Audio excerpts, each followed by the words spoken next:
हर मुस्कुराता चेहरा भरोसे के लायक नहीं होता। शहर के किनारे एक बड़ा सा घर था जहाँ रेखा अपनी सास सावित्री देवी और पति मोहन के साथ रहती थी। बाहर से ये परिवार बहुत खुश नजर आता था, लेकिन अंदर ही अंदर बहुत कुछ चल रहा था। सावित्री देवी बेहद चालाक और कड़क स्वभाव की थी। वो हर बात में रेखा को नीचा दिखाती, छोटी छोटी बातों पर उसे ताने देती। रेखा चुप रहती क्योंकि वह अपने घर को टूटने नहीं देना चाहती थी।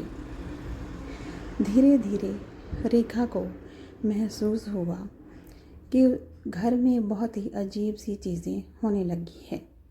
कभी उसके कमरे में सामान अपने आप इधर से उधर हो जाता, तो कभी रात को किसी के धीरे धीरे चलने की आवाज़ आती।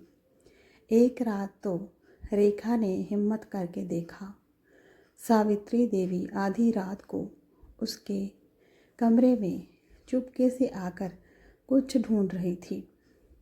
अगले दिन जब रेखा ने पूछा तो सास ने गुस्से में कहा, तू मुझे चोर समझती है, अपनी हद में रहो। रेखा डर गई, लेकिन उसके मन में शक और गहरा हो गया। कुछ दिनों बाद रेखा को घर के स्टोर रूम में एक पुराना संदूक मिला। उसमें से कुछ पुराने कागज़ और तस्वीरें थी। तस्वीरों में एक औरत थी जो कि बिल्कुल रेखा जैसी दिखती थी। नीचे लिखा था, पहली बहू। और सुनीता। रेखा के हाथ कांपने लगे। उसी समय पीछे से सावित्री देवी की आवाज़ आई, बहुत खोजबीन कर ली तूने?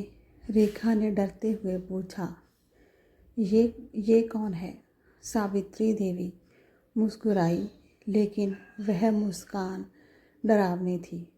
तुझसे पहले भी एक बहू आई थी, बहुत सवाल पूछती थी, बिल्कुल तेरी तरह।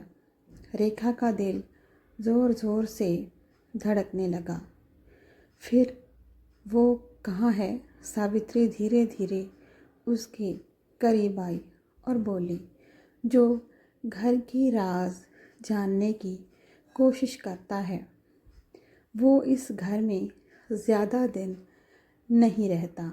अचानक कमरे की लाइट बंद हो गई और अंधेरे में किसी के रोने की धीमी आवाज़ गूंजने लगी।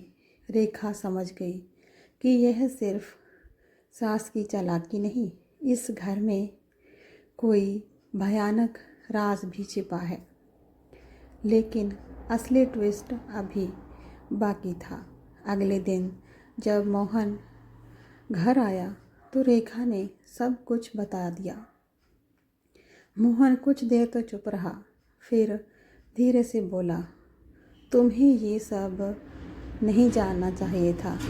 रेखा हैरान रह गई, मतलब तुम्हें सब कुछ पता है? मोहन ने ठंडी आवाज़ में कहा, माँ जो करती है घर के लिए ही करती है। रेखा के पैरों तले ज़मीन खिसक गई। अब वह पूरी तरह से अकेली थी। उस रात जब रेखा अपने कमरे में थी तो दरवाज़ा धीरे धीरे अपने आप बंद हो गया और बाहर से सावित्री देवी की आवाज़ आई, अब तू भी इस घर का हिस्सा बनने वाली है, हमेशा के लिए ही। सीख, हर मुस्कुराता चेहरा भरोसे के लायक नहीं होता है। कुछ रिश्ते बाहर से मजबूत दिखते हैं, लेकिन अंदर से बहुत खतरनाक होते हैं।